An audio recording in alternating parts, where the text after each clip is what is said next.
Kadaama TV nga bulijjo.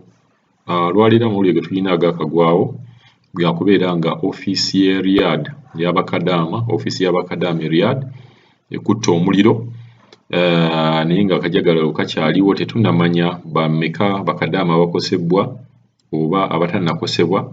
Omuntu yenna ng'olina omuntu wo yenna abadde ku offisi ye Riyad main office nga abadde gyali olwa quarantine oba nga talina mulimu, osobola otucontactinga n'otuwa amannya ge, then tugenda kubeera nga tucontactinga office etubuulire amannya g'abo abaana wabeerawo omuntu yenna akosebwa oba agenze mu ddwaliro.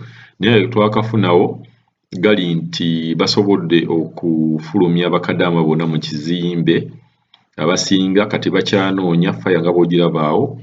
Abafaya bazze mu kizimbe bagenze kulaba oba waliyo omuntu yenna asigaliddemu mu kizimbe, naye nga si mawulire malungi kuba abantu abasinga babadde nga tebannaddayo ku offisi.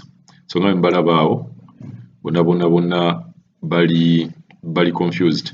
Bintu ebimu babadde babiggyeeyo, abasobodde okubiggyayo mulimu n'ebisigaddemu, naye tugenda kubeera nga twongera okutuusaako amawulire baani abalumiziddwa. Abantu bano babadde bansi banjawulo nga bemulaba n'abo abayitawo, Bafiripini bonna babaddemu.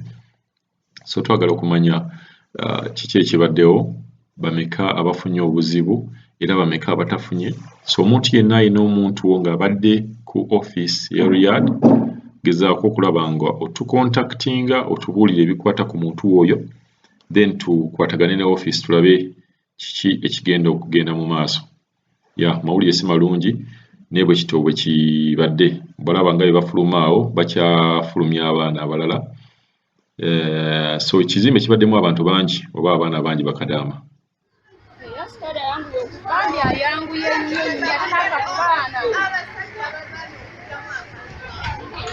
Tubadde tufiiridde ku mawanga.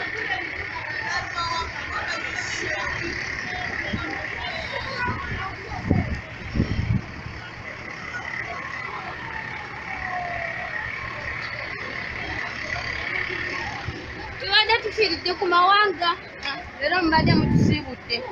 Coronavirus alemye tutta leero luno.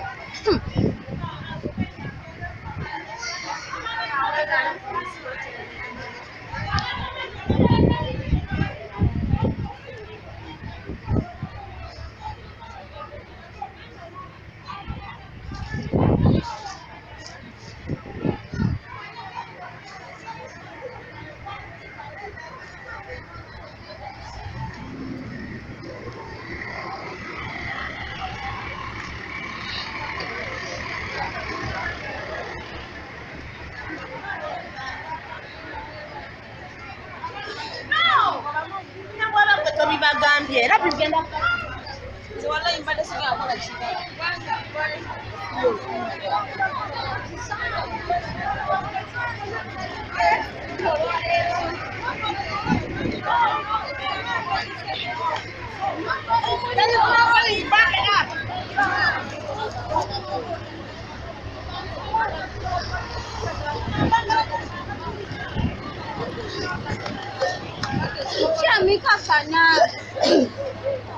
kakana kyami kakana